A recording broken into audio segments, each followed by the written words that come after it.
La santé n'a pas de prix, la santé n'a pas de prix, c'est pour cela que nous vous recommandons l'eau potable Achille Aqua. Déjà à Kinshasa, tous les 24 communes, Achille Aqua, l'eau potable est là. Les abonnés de la chaîne YouTube Xile Botelwa, nous vous recommandons l'eau potable Maya Peto, Maya Kimia, Maya Bangelou. Senga Achille Aqua, partout où vous êtes, le numéro est là.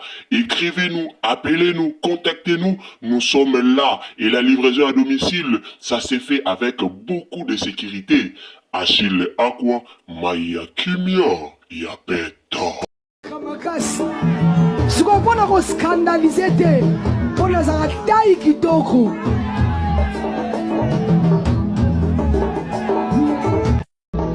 bomoni poni na lata baroba minene pona bina kamakasi sikopona ko scandaliser te pona za tai kitoko.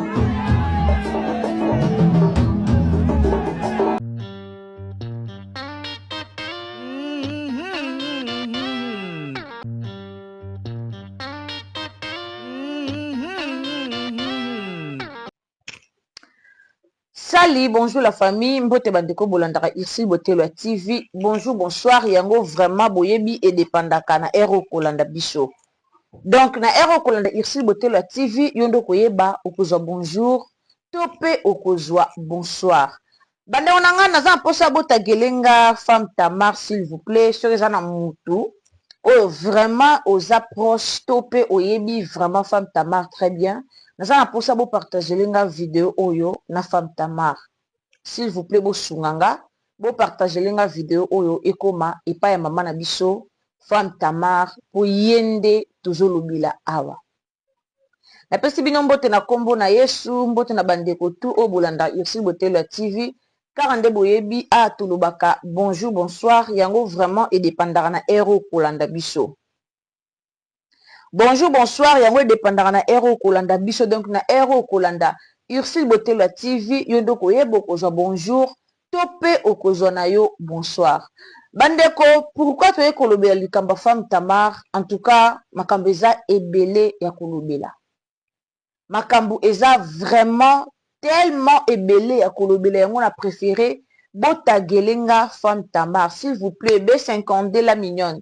Tindela femme Tamar vidéo ou en tout cas botinde la femme Tamar lien oyo.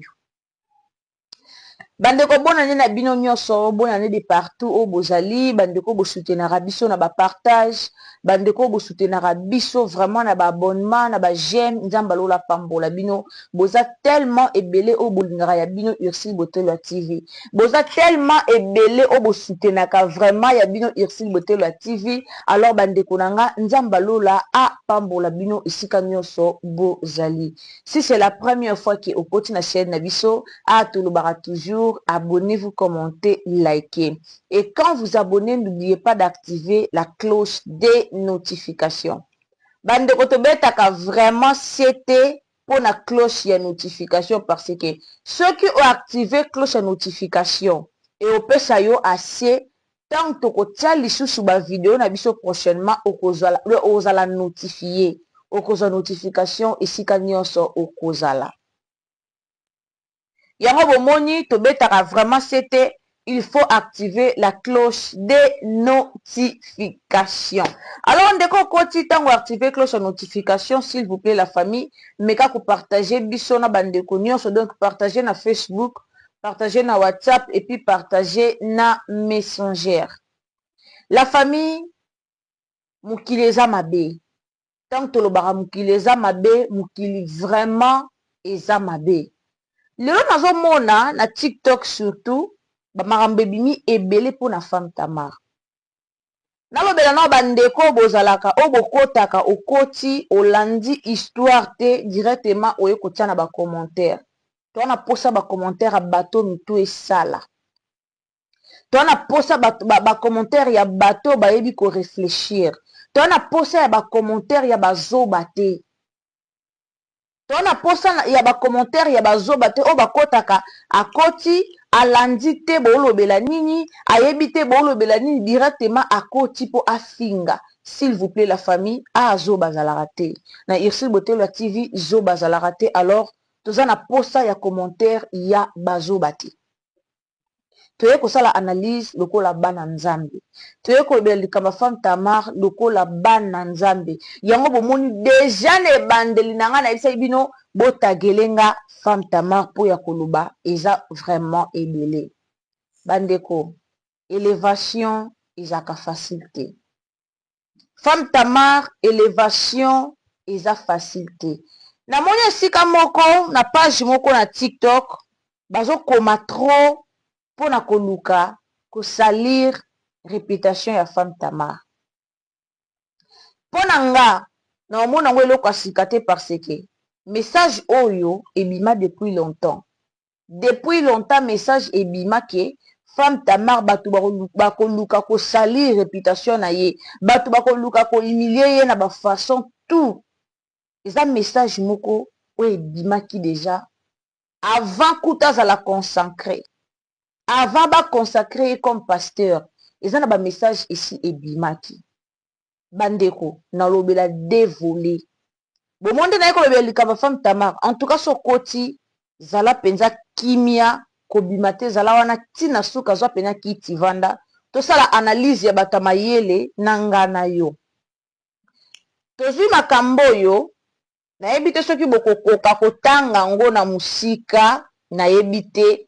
Peut-être nande na tieli téléphone monsieur ko bime baluka mena kozwango na kozuma ngo na otiela bino mupanzi ya video nanga po bozwa quand même temps ya kotanga ngo.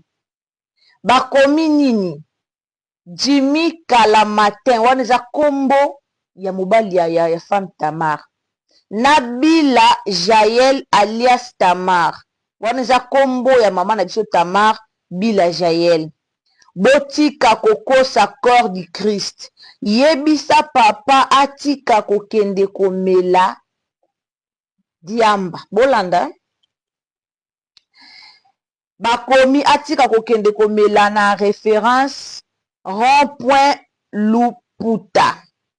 Na simawana et puis atika kindumba. Peuple congolais a luka na façon nyonso. O ba luka ba déstabiliser couple ya maman na biso Femme Tamar. Bomoni likambo yo ekomelaka Deborah Lukalu. Congolais ana motema malamu te. Étoile ya batu mususu etufaka batu mususu. Bolimbisi la famille. Na labade koloba. Bomoni makambo oyo eza makambo oyo ekomelaka mama Deborah Lukalu. Étoile ya batu mususu e dérangeaka ba Congolais.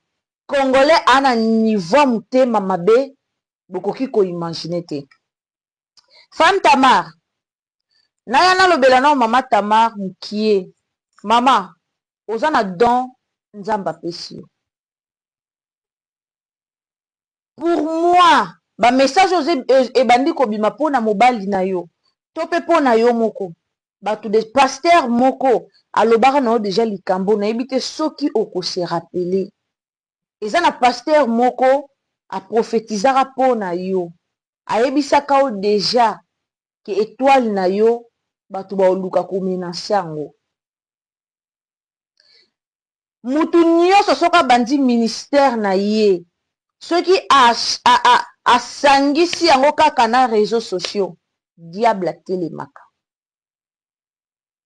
Bonzimelanga, diable atelemaka.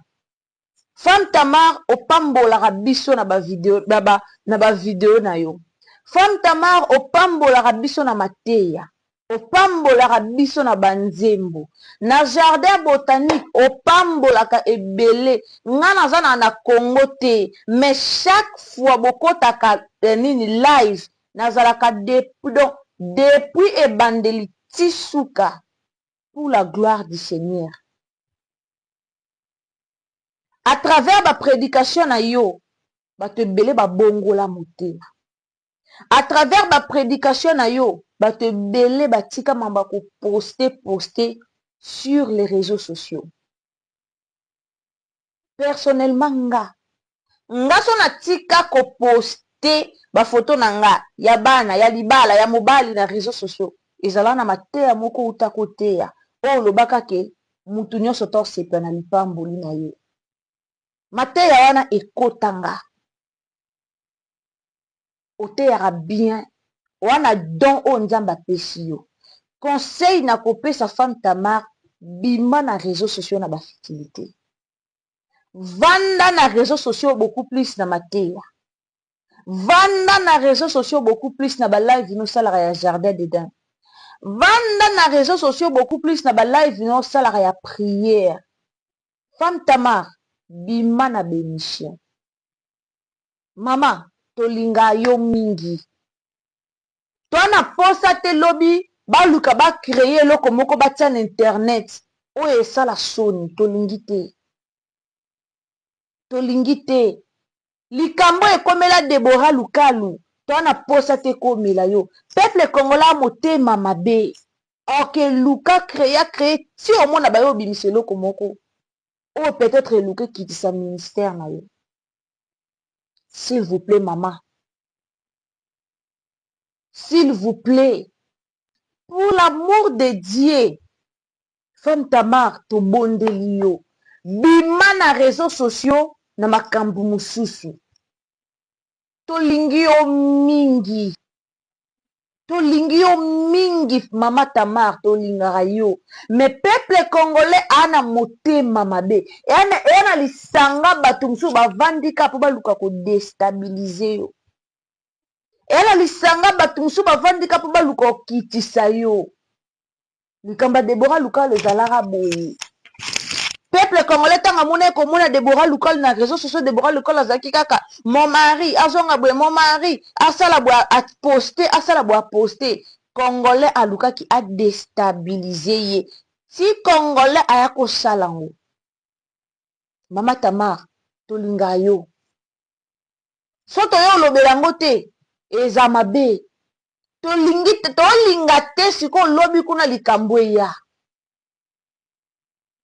eloko biso tolinga te pena lobi kuna tomona ba video moko ebimi o ba publiaki mutu o kutu mobala femme Tamar o kutu femme Tamar tolingi te silama na ona omona kozala na réseaux sociaux yelaka biso ba prédication yelaka biso ba ninyo ba live ba prière to mesana na yo bongo ato ekobeta vie privée na yo pona ko encourager batu pona ko témoigner monene na Nzambe yana ba congolais misumi tout esalaka te yana ba congolais misumi motema mabe kota bango tina kati tangu yo beta ozoya kobeta lisolo ya vie na yo ozoya kobeta oyo elekela yo na vie mutole avanda zwa mayele tala mwa mwasi azalaki ndenge nini auti wapi nzambe alokoti ye wapi nzambe azwi ye banda wapi me mutu azoluka ndenge nini akovanda basensibilize mpona oluka okitisa yo femme Tamar tikosala balive ya bémission ebele fanda na okimia congolais ata lelo osali live émission lobo osali lobi kuna osali obeti lisolo ya vie na yo obandi kobeta de A à Z kaka lisolo ya vie na yo wana yango kongola koluka zwa abongola ngo na bandenge na ye kaka lisolo ya vie na yo oyo kobeta kongola luka zwa ngo abalola ngo abaloli yango apesi yango forme achange yango lisolo achange yango forme kongola motema mabe kala ntango femme Tamar nzamba elevaki na nte. Mama 2024 Gavker to Yelibino solution pour na ba problème ya trompe, fibrome, myome, kyste, règle abondante. Gavker to zalina solution. Yo oyo kota ménopause atana 65 ans na Gavker ko simba mwana ebongo oyo etali fertilité masculine. Ma papa to bosani blingi okima suki pe mandefu ya pembe benga biso na lombango po awa to zalina solution moko durable. Ba produit na biso nyonso ezali 100% naturel pe esalemi na ba plante na ba industrie ya Angleterre pe Allemagne. Benga biso na numéro oyo plus 44 74 05 65 35 48. Gavker solution ya santé na yo.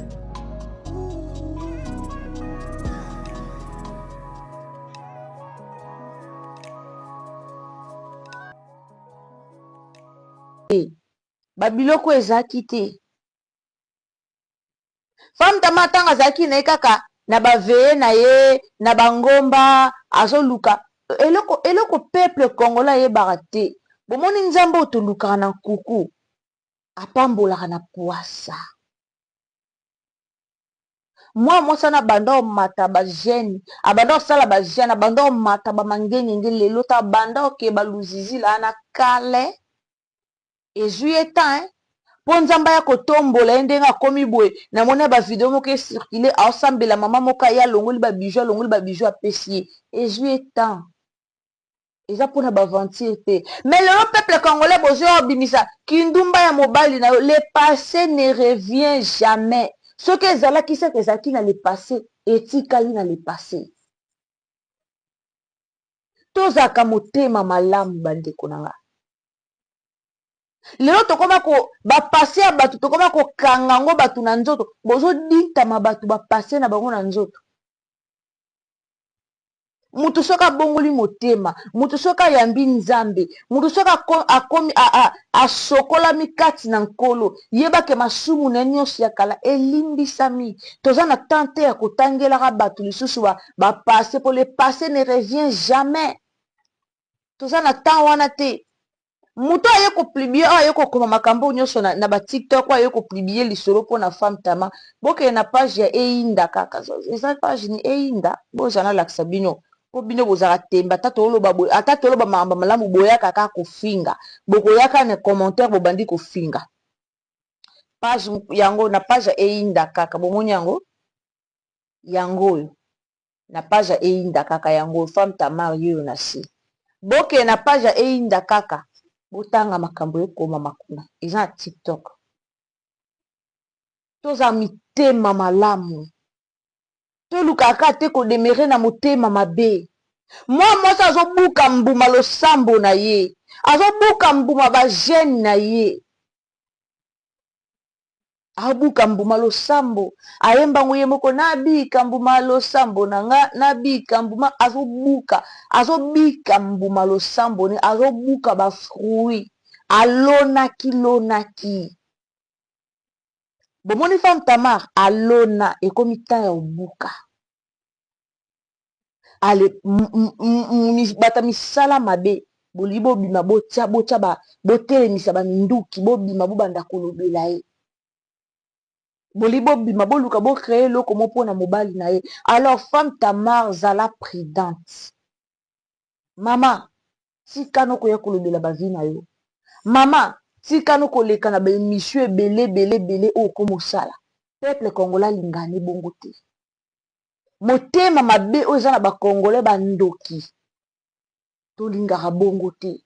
Yango moni bazoya balingi babanda koya koluka makambo ti bakitisa yo na buzobo ekomela Debora Lukalu o basala Debora Lukalu tolingi te ekoma epa na yo mama. Tolingi te oza na yo obligé te ya koya korepondaka makambo nyonso. Femme tama asalaka video moko na mama Miss Manyanga abanda olakisaka asake lipapa na ngai ya musuni ezaki nango mpo na ngai namona na ngai oka loisir ezaki nango video moko boye bozela nalukela bino yango na compte na ye namonaka yango grave te. Mais à partir ya video wana elukele makambo video wana salaka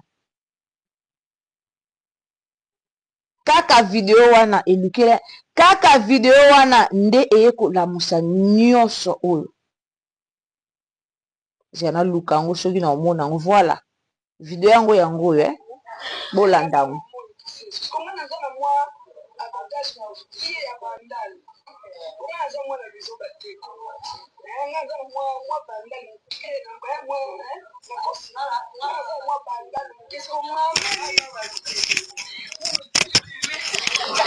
Moi mélange à moi banga moyo na bandal moi naza na moi makosi naza na moi naza moi kama naza moi yeso kama macho ngana naza na moi ni so banga woni naza mama kelele donc moi naza moi avantage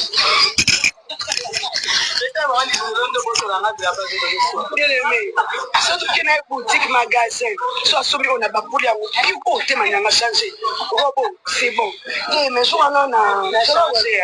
Des jours on change parce que regardez-moi, voyage autour de la tête, là-bas, on te connaît qui et a changé. C'est pour la vérité a changé. Bien aimé. Zala lipa moli, bébé nyandeko, nzambacho bébé. Toko tamaya kokukate. D'une manière, d'une autre, on ne quoi ça peut copier quelque chose de meilleur en toi. On ne critique pas, conseille, parle à l'autre avec beaucoup d'amour. Monde de ce qui demande à vitesse, il y a réseaux sociaux, oyo, sunga muninga dans toute humilité. Là, il faut que vous séquiez sandal dans vos courses. Dans une expérience, sandal dans vos oyo. Voilà, vous allez partir en haut.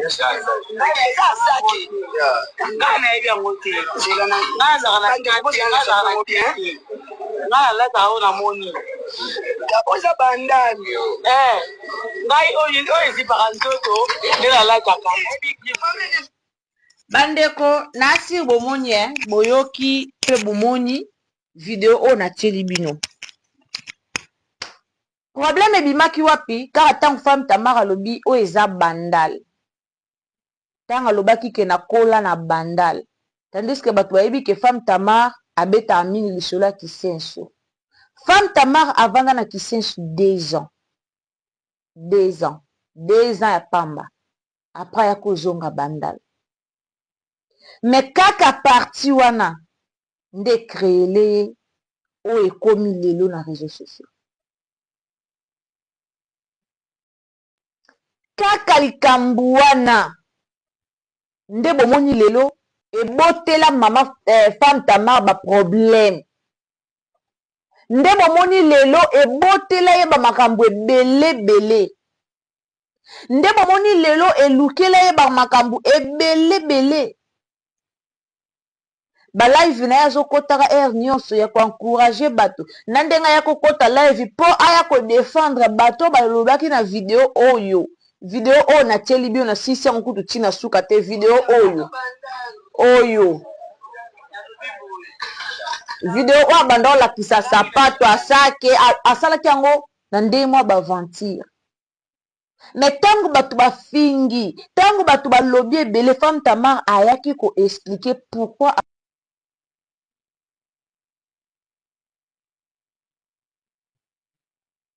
mikolo euti koleka bato balobaka nini ke femme Tamar ne Miss Manyanga baloba na lisute. Alors abimaki na réseaux sociaux po aya ko expliquer bato ndenge likambo yango ndenge bato bazolobela na nde likambo yango ndenge ezokendele. Mais peuple congolais motema mabe koma alingaka bolamu ta lingaka te muto ya kobeta lisolo nde bomoni bakomi ko créer mobali na o mobulu mobali na bengana leki no vero na ndaku po nini boy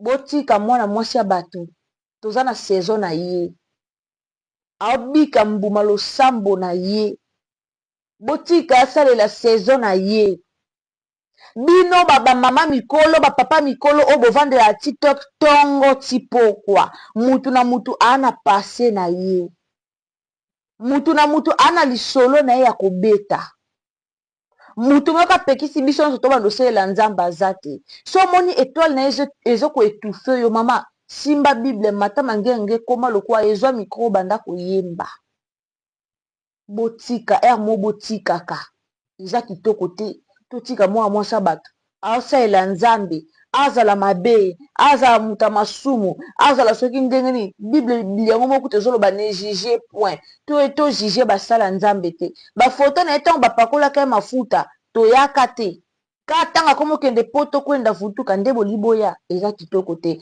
Alors bandeko na nga bopusela nga video oyo ekomela femme Tamar.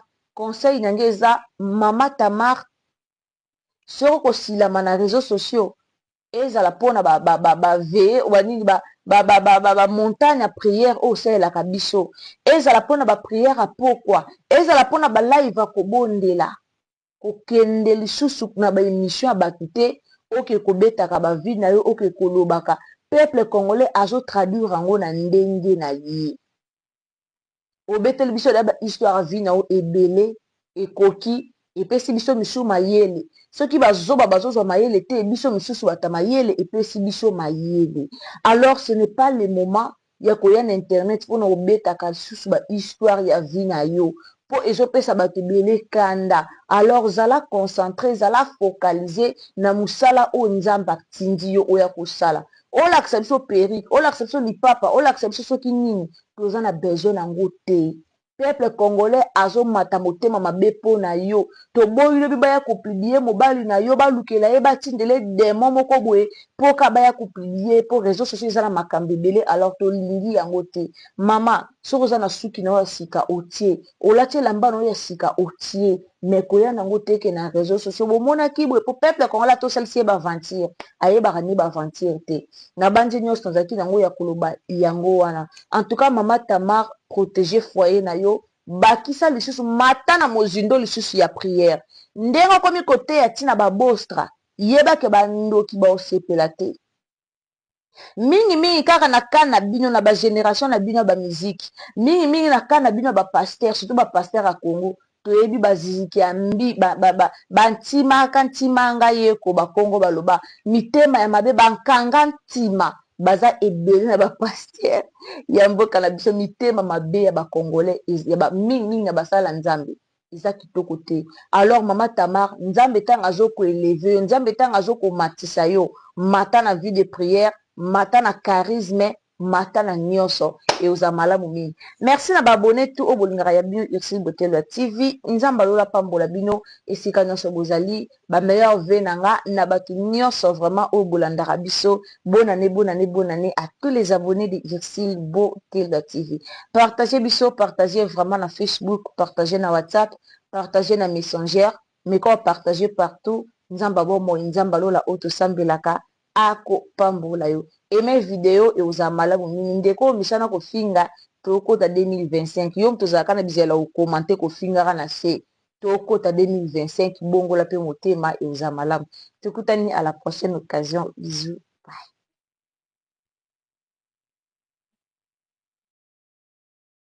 La santé n'a pas de prix, la santé n'a pas de prix, c'est pour cela nous vous recommandons l'eau potable Achille Aqua. Déjà à Kinshasa, tout le 24 communes, Achille Aqua, l'eau potable est là. Les abonnés de la chaîne YouTube Xile Boteloa, nous vous recommandons l'eau potable Maya Peto, Maya Kimia, Maya Bangelou. Senga Achille Aqua, partout où vous êtes, le numéro est là. Écrivez-nous, appelez-nous, contactez-nous. Nous sommes là et la livraison à domicile, ça s'est fait avec beaucoup de sécurité. Achille Aqua, Maya Kimia, Yapeto.